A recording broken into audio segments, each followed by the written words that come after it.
mais do conteúdo do sexto ano aqui no Explicador Virtual. A aula de hoje é uma continuação do tema sobre uso da água. Bom, a gente precisa saber quais são os principais usos da água. A água pode ser utilizada em diversas funções. A gente está falando aqui principalmente da água doce, né? Ela pode ser usada em diferentes atividades. A gente pode falar das atividades agrícolas, pode falar também das atividades industriais. No uso da água, em geral, 70% de toda a água doce utilizada vai para irrigação de plantações, de plantas. Um número que a gente pode utilizar para isso chama-se pegada hídrica. Também você pode observar que quando você pega um produto, seja ele natural ou um produto industrializado, além da água que você consome, também estão incluídas a quantidade de água que foi gasta para a produção daquele produto. Então, quando você está vendo um produto natural, um produto fruto de uma plantação, provavelmente aquele produto tem uma grande concentração de água na sua produção. Eu precisei de muita água para isso. Então, quando a gente fala em redução de consumo para preservação da água, isso também inclui na questão da alimentação. Então, claro que comer vegetais e frutas é muito importante, mas a quantidade de água que é utilizada nesses alimentos também é muito importante, também acaba sendo um valor bem notável. O restante, dos 30% que vão sobrar, 20% são utilizados pela atividade industrial e os outros 10% na produção, no consumo, nas outras funções. Então, basicamente, a indústria e a agricultura são os principais fatores de utilização dessa água. A agricultura tem uma dificuldade aí de redução, porque o próprio desenvolvimento do vegetal da fruta necessita dessa quantidade de água. Mas a produção industrial pode reduzir esses custos de água, apesar de ser necessário a quantidade de água. E também é importante que o próprio consumo de água doméstico também diminua a quantidade de água utilizada para que a gente possa ter uma preservação maior e a possibilidade de reposição desses ciclos de água. Então a gente está vendo aqui uma divisão, é importante saber que a água pode ser utilizada para várias coisas e essa é a principal forma de divisão.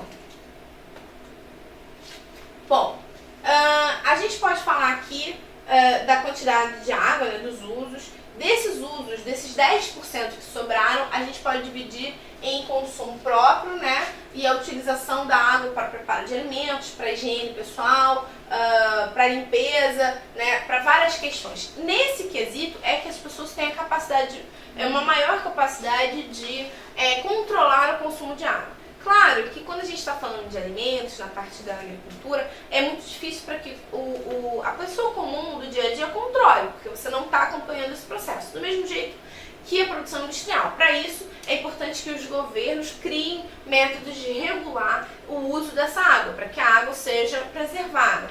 Inclusive, a própria contaminação do solo por meio de agrotóxicos também pode ser uma coisa observada e deve ser preservada pelos próprios governos, e aí é um pouco fora da capacidade de gestão do cidadão comum. Mas o consumo diário, esse sim, pode ser reduzido em função de um controle maior, de um cuidado maior na hora do consumo, da utilização dessa água. Claro que a quantidade de água que a gente bebe, ela pode ser pouco variada, porque a gente precisa dessa água para sobreviver. Mas a água que a gente utiliza para outras funções dentro de casa, essa sim pode ser utilizada de uma forma mais racional. Existem algumas casas e alguns prédios, principalmente fora do país, que já fazem um processo de captação de chuva para utilizar a água da chuva para outras funções que não necessitam de água potável. Por exemplo, lavar alguns produtos, lavar uma varanda, jogar água, limpeza, usar na descarga. São águas que eu não preciso, que são uma água que não tem uma utilização justamente utilizada necessariamente para o consumo humano. Então ela não precisa ser uma água que passou por um processo de tratamento numa usina de tratamento de água. Então isso sim é uma questão. Uma outra questão que a gente pode utilizar, diminuir, é a utilização no próprio dia a dia. Por exemplo, o banho. Não é necessário que uma pessoa utilize o banho, tome banho durante meia hora. né?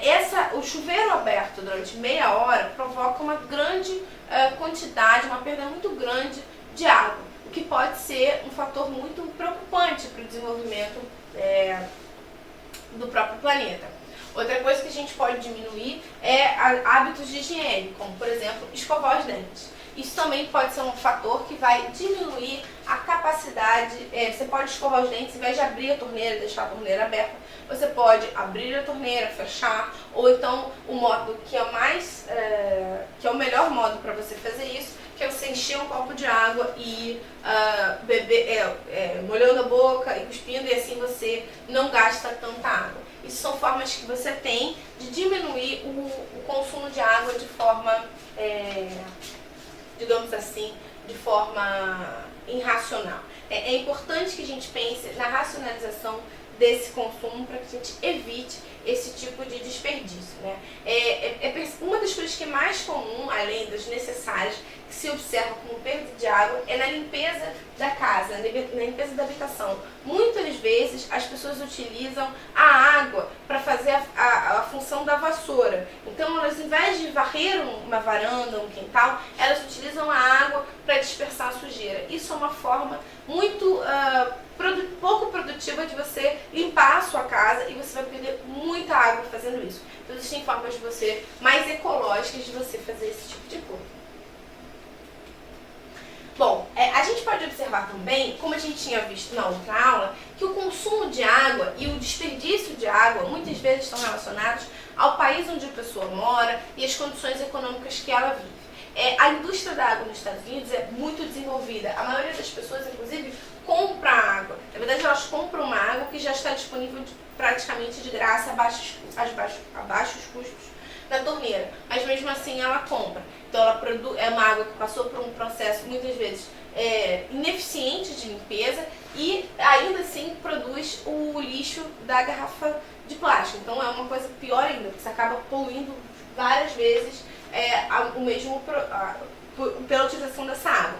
Mas nesse gráfico aqui, a gente pode observar os habitantes de diferentes locais do mundo e a quantidade de águas, a quantidade em média que aquele habitante consome de água. Claro que esse consumo ele é visto em várias questões, inclusive na água que é bebida. Então a gente pode observar aqui que um habitante dos Estados Unidos consome em média 575 litros, né? Você tem aqui o consumo de água em banho, em várias questões. Já um habitante da Austrália tem 493 litros. É menos do que o americano, mas ainda é uma grande quantidade. Na Itália a gente tem 385 litros, e aí vai diminuindo até chegar ao Brasil 187 litros. É o consumo médio diário de um brasileiro. Ela é bem menos do que o americano, mas ainda apresenta uma quantidade muito grande. Agora, quando a gente vai observar países com um baixo desenvolvimento econômico, situação grave de miséria, esses países vão apresentar um consumo de água muito abaixo, que é Angola, Camboja, Etiópia, Haiti. São países que vão apresentar um desenvolvimento humano muito baixo. E uma das coisas que a gente pode observar é a falta de água e a dificuldade de acesso de água. É muito comum quando a gente imagine que a imagem que vem de um país africano seja uma mulher com uma lata d'água na cabeça, como a gente também costuma fazer essa relação com algumas mulheres nordestinas que precisam caminhar quilômetros para achar essa água. Provavelmente, inclusive, esse dado aqui do Brasil é feito através de uma média, que vai levar em consideração uma parte da população pobre que tem dificuldade de acesso à água. Porque se a gente fosse olhar o brasileiro de classe média, o brasileiro de classe mais alta, a gente poderia ver que ele aqui consome mais do que 187 litros. Ele tem um consumo maior. Mas quando a gente faz uma média em função da diferença social do Brasil, esse número vai abaixar um pouco. Mas mesmo assim, o que a gente pode observar é que existe, por um lado, um desperdício do uso de água, uma água de forma desnecessária, a água utilizada de forma desnecessária, numa forma um pouco inconsequente desse uso de água, e por outro lado, você tem países onde a população não tem acesso a essa água, ela está excluída do processo de consumo de água, consumindo menos do que o necessário para o seu desenvolvimento. E com um processo difícil de chegar a essa água. Então, isso é uma coisa complicada, é uma coisa complexa, e é importante que se tenha uma gestão de águas também para garantir o abastecimento das pessoas, principalmente das famílias mais pobres. Tá certo? Espero que tenha ficado claro. Tchau!